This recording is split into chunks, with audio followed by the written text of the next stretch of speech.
எல்லா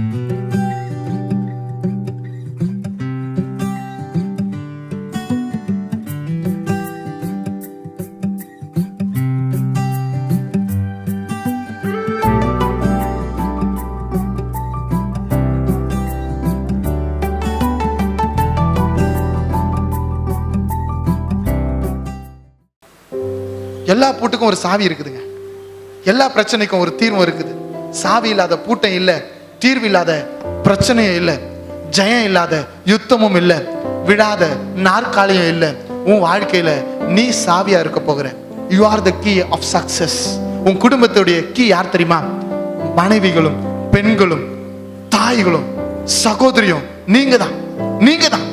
if you care for your family, உன் யுத்தத்துல நீ போக ஆயத்தமா இருந்தனா, தெபோராக்கு முன்னாடி ஒரு யுத்தமும் நடந்தது இல்லை. எப்படி நோவாவை பார்த்து நான் மழையே பார்த்தது இல்லைன்னு சொல்லி நோவா கேட்கலையோ, அதே போல நான் யுத்தத்திலேயே பார்த்ததில்லை, எந்த பெண்ணும் செய்யாத ஒரு பொறுப்பை என்ன நம்பி கொடுக்குறீங்களேன்னு அவ கேட்கவே இல்லை. God knows. உனக்கு ஒரு யுத்தத்தை கொடுத்தா அந்த யுத்தம் உன்னால மட்டும்தான் முடியும். You can only fight your battle. Amen. Ramen சொல்லுங்களேன். ஐரின், உனக்கு கொடுக்கப்பட்ட பிரச்சனையை உன்னால மட்டும்தான் ஃபேஸ் பண்ணி ஜெயம் எடுக்க முடியும். ஏன்னா அந்த பூட்டுக்குரிய சாவி நீங்க தான். மேரி அக்கா, உங்களுடைய வாழ்க்கையில ஒரு பூட்டு கொடுத்திருக்கிறாருன்னா அந்த பூட்டுக்குரிய சாவி நீங்க தான். எஸ், இங்க அமர்ந்து இருக்கிற ஒவ்வொரு பெண்ணுக்கும் நான் சவாலாக சொல்லுகிறேன், இட் இஸ் a challenge. ஒரு பூட்டு இருக்குன்னு சொன்னா அந்த பூட்டுடைய உன் ஃபேமிலியில நீ போராடுற, உன் ஃபேமிலியில நீ போராடுகிற சிச்சுவேஷன்ஸை ஹேண்டில் பண்ற key of success and key of opening யார் தெரியுமா? It is you. My mother unlock that key. என்னுடைய தாய் அந்த பூட்டை திறந்தாங்க. நீ திறக்கணும், நீ திறக்கணும், நீ திறக்கணும், நீ ஜெயிக்கணும். நீ தோற்பதற்காக அல்ல, கர்த்தருடைய கிருபை உனக்குள்ள இருக்கிறது. ஆமென் சொல்லுங்களேன். தனியா உங்களால ஜெயிக்கவே முடியாது. தெய்வத்தின் பலத்தோடு உன்னால ஜெயிக்க முடியும். முதல் ரோஜா முடிஞ்சிடுச்சு, ரெண்டாவது ரோஜாக்கு போலாம். யாருன்னு சொல்லுங்க ரெண்டாவது ரோஜா? எஸ்தர். ரொம்ப அழகா சொன்னீங்க. ஹல்லேலூயா. எஸ்தர் எந்த தேசத்துல இருந்தாங்க? அடிமைகளாக என் ஜனம் விற்கப்பட்ட பொழுது அடிமைகளாக சென்ற தேசத்திலே இந்த ஜனம் இருந்துச்சு. அப்போ எஸ்தரும் அவளுடைய தகப்பனும் அங்க இருக்கிறாங்க. அந்த தேசத்திலே அவளை ராஜாத்தியாக உயர்த்துகிறான். 127 ராஜ்யங்களுக்கு அவள் ராஜ்யாத்தியாக எண்ணப்படுகிறார். எதை குறிச்சும் கவலை இல்லாத ஒரு சூழ்நிலை. எஸ்தர் எழுதின புஸ்தகம் 3வது அதிகாரம் 8வது வசனத்தை நம்ம வாசிக்கலாம். அப்பொழுது ஆமான் ஆகாஸ்வேரு ராஜாவை நோக்கி, உம்முடைய ராஜ்யத்தின் சகல நாடுகளிலும் உள்ள ஜனங்களுக்குள்ளே ஒருவித ஜனங்கள் சிதறுண்டு பரம்பியிருக்கிறார்கள். அவர்களுடைய வழக்கங்கள் சகல ஜனங்களுடைய வழக்கங்களுக்கும் விகற்பமாயிருக்கிறது. அப்படியே நிறுத்துங்க. எல்லாரும் அந்த ஒரு வார்த்தை ஆன்லைன் பண்ணலாம். அவர்களுடைய வழக்கங்கள். எல்லாரும் சொல்லுங்க, அவர்களுடைய வழக்கங்கள். என்னங்க வழக்கம்? ஒரு வழக்கம் பழக்கமானால் இல்லை இல்லை இல்லை, ஒரு பழக்கம் வழக்கமானால் வழக்கம் வாழ்க்கையாக மாறிவிடும். அப்பனா அவர்களுக்கு என்ன பழக்கம் இருந்துச்சு, அவர்களுக்கு என்ன வழக்கமா மாறுச்சு? மற்ற ஜனத்திற்கும் இவர்களுக்கும் என்ன வித்தியாசத்தை கண்டான்? ஏன் இவர்கள் கொலை செய்யப்பட வேண்டும்? ஏன் அப்படின்ற ஒரு கேள்வி இங்க எழுப்புது. இந்த கேள்விக்கு காரணத்தை தான் நான் இப்ப சொல்ல போறேன். அவர்களுக்கு இருந்த பழக்கம் விக்கிரக ஆராதனையை வெறுத்த பழக்கமாக இருந்துச்சு. தெய்வத்தை உண்மையை ஆராதிக்கிற பழக்கம் உடையவர்களாக அவர்கள் இருந்தார்கள். அதுதான் அவங்க மேல ஏற்படுத்தப்பட்ட கம்ப்ளைண்ட். அந்த கம்ப்ளைண்ட்னால தான் அவர்களை கொன்று குவிக்க எல்லாத்தையும் முத்திரை பிறப்பிக்கப்பட்டுச்சு. அந்த பழக்கத்தை வழக்கமா வச்சிருந்தாங்க, தெய்வத்தை ஆராதிக்கிற பழக்கத்தை. 18வது வசனத்தை வாசிங்க. 3:18.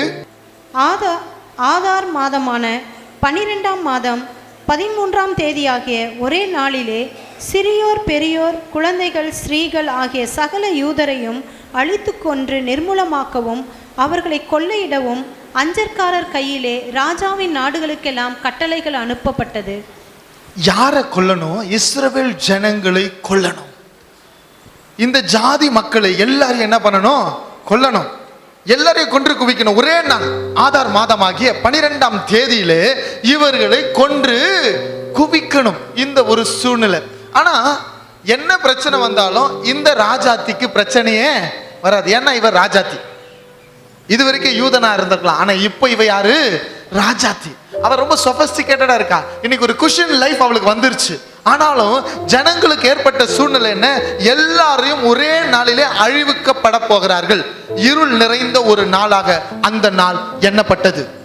ஆதார் மாதம் 12ஆம் தேதி, ஆதார் மாதம் 12ஆம் தேதி ஒரு இருள், ஒரு கலக்கம். அந்த ஜனங்கள் எல்லாம் அழிக்கப்பட போகிறாங்க. ஒரு தேசத்துக்காக ஒரு மகள் ஜெயம் எடுக்க கீ ஆஃப் சக்சஸ் வர்த்தி இருந்தா.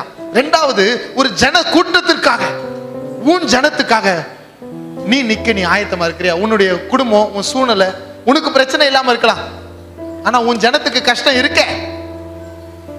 நீ நல்லா இருக்கலாம்யா, உன் சொந்தம், உன் இயேசுவின் ரத்தத்துல கழுவப்பட்ட உன் சொந்தம், உன் சர்ச்சில் ஒருத்தன் கஷ்டப்பட்டு கண்ணீர் விட்டு இருக்கிறான்னா, உன் கை வலிச்சதுன்னா, உன் சரீரம் துடிக்கல. சபை என்பது குடும்பமா இருக்கிறது. சபை ஆலமரம், விழுதுகள் பல. ஒரு விழுது பெருசா இருக்கும், பெரிய பலவந்தமா இருப்பான், சின்ன விழுதா இருக்கும், ஏழையா இருப்பான், எல்லாம் விழுதுகள் தான். ஆமென், ஹல்லேலூயா. நீங்க ஒவ்வொருவரும் விழுதுகள். எஸ்தர் ராஜாத்துக்கு ஒரு பிரச்சனை வந்தப்போ, அந்த ஜனத்துக்கு ஒரு பிரச்சனை வந்தப்போ, அவனுடைய சொந்தமா இருக்கிற அவன் அழகா அவருக்கு சொல்லி கொடுக்கிறான். 11வது வசனத்தை வாசிங்க. 4:14 வாசிங்க. நீ இந்த காலத்திலே மௌனமாய் இருந்தால் யூதருக்கு சகாயமும் ரட்சிப்பும் வேறொரு இடத்திலிருந்து எழும்பும். ஹல்லேலூயா.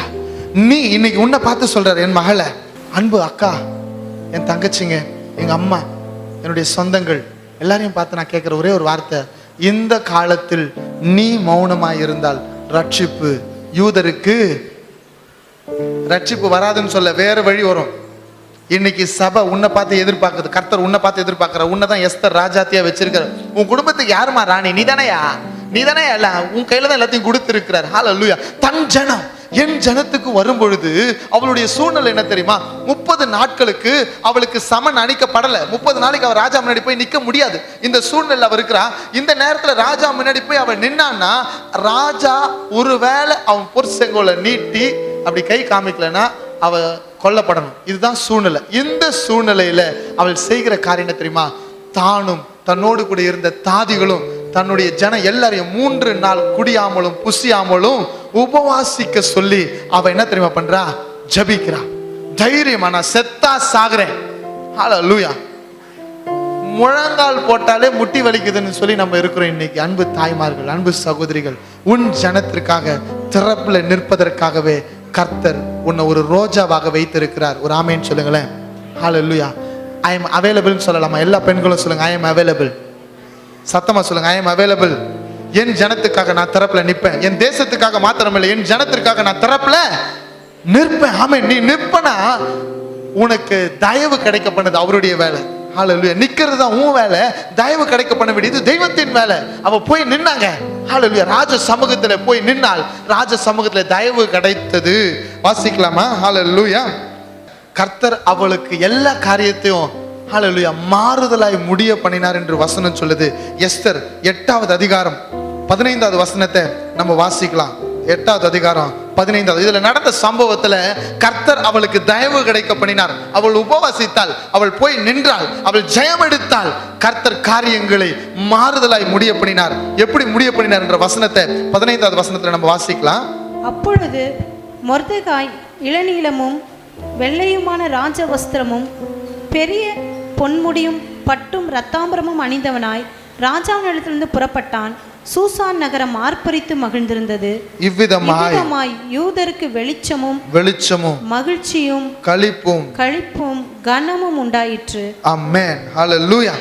எந்தெந்த தேசங்களுக்கு எல்லாம் முத்திரை புறப்பட்டு எந்தெந்த தேசங்களுக்கெல்லாம் சென்று இவர்களை கொன்று குவிக்கணும்னு சொன்னாங்களோ எல்லா தேசத்துக்கும் இப்போ களிப்பு உண்டாச்சு, மகிழ்ச்சி உண்டாச்சு. அது மட்டும் இல்ல, விருந்துண்டு கொண்டாடும் நல்ல நாள் என்று பூரீம் என்று அந்த நாளை கர்த்தர் மாற்ற அமைச்சார். ஆமென் சொல்லுங்களேன்.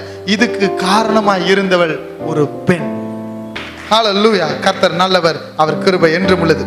சரி, இந்த சக்சஸ்க்கு பின்னாடி ஒரு பெண்ணால இருந்து ஒரு ராஜாவையே ஹல்லேலூயா முத்திரை மோதிரத்தை மாற்ற முடியும். ஹல்லேலூயா. போட்ட முத்திரைய மாற்ற முடிந்தது ஒரு பெண்ணால. உன்னால முடியும். பக்கத்துல பார்த்து சொல்லுங்க, உங்களால. சத்தமா சொல்லுங்க, உங்களால. நீங்கெல்லாம் சொல்லுங்க, உங்களால சத்தமா முடியும். ஹல்லேலூயா. இப்போ 3வது ரோஜா யாருன்னு சொல்லுங்க. அவளுடைய பேர் அபிகாயில்.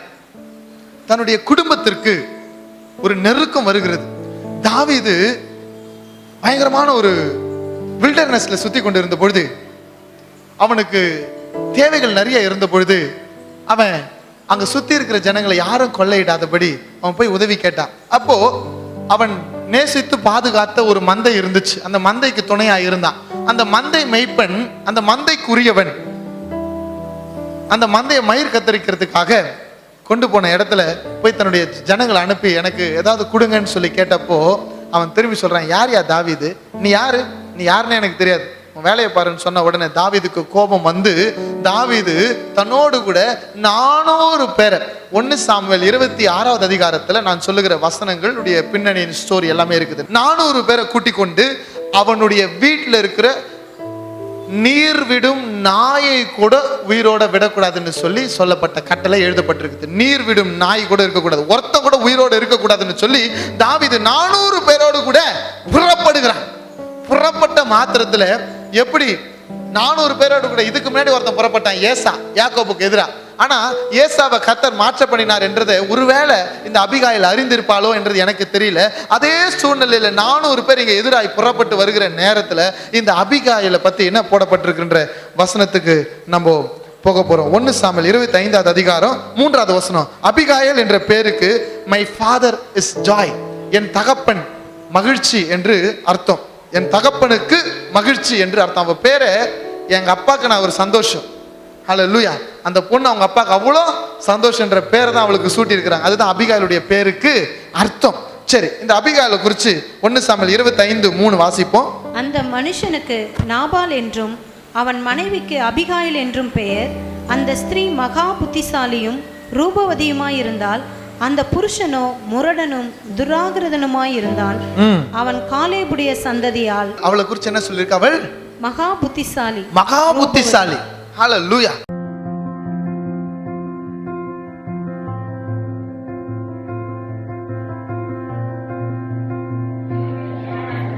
என்னுடைய பேர் வந்து சாரா. டேவிட் அண்ணன் வந்து இந்த இடத்த எங்களுக்கு திறந்து கொடுத்துருக்காங்க. இது வந்து ஃபர்ஸ்ட் பேட்ச் பார்த்தீங்கன்னாக்கா கிட்டத்தட்ட ஒரு 40 பிள்ளைங்க வந்து இங்கே கம்ப்ளீட்டாக, அதாவது ladies item A to Z வரையும் சொல்லி கொடுத்துருக்கோம். இப்போ வந்து சென்ட்ரல் கவர்மெண்ட் எக்ஸாம் எழுத போகிறாங்க. அவங்கெல்லாம் பண்ணின ஆல்பம் தான் இது. ஸோ ரெக்கார்ட் நோட்டு எல்லாமே இது வந்து 3 வருஷம் படிக்கக்கூடிய அந்த கோர்ஸை வெரி ஷார்ட் டைமில் எல்லாமே, அது ஒன்று கூட பாக்கி இல்லாமல் இவங்க எல்லாம் கம்ப்ளீட்டாக முடிச்சிருக்காங்க. அதை எல்லாம் கம்ப்ளீட் பண்ணிவிட்டு, அது மட்டும் இல்லாமல் இது முடிக்கும் பொழுதே வெளியே இருந்து அநேகருக்கு துணி வாங்கி தச்சு கொடுத்துருக்காங்க. இப்படிப்பட்ட சூழ்நிலைகளை உருவாக்கி கொடுத்த மகிழ்வித்து மகிழ் அண்ணன் டேவிட் அவர்களுக்கும் ஜெசிகா அவர்களுக்கும் நான் வந்து கடவுளுடைய சார்பில் நான் வந்து நன்றி தெரிவிக்கிறேன். இதை அவங்களுக்கு எனக்கு கற்றுக் கொடுக்கறதுக்கு ஒரு சான்ஸாக அமைஞ்சதை நான் கடவுளுக்கு நன்றி சொல்கிறேன். இந்த மகிழ்வித்து மகிழ் ஃபேமிலியில் நான் 1 மந்த்தாக இருக்கேன். இந்த ஃபேமிலியில் நான் ஜாயின் பண்ணது வந்து என்னோட காட்ஸ் கிஃப்ட்டுன்னு தான் நான் சொல்லணும்.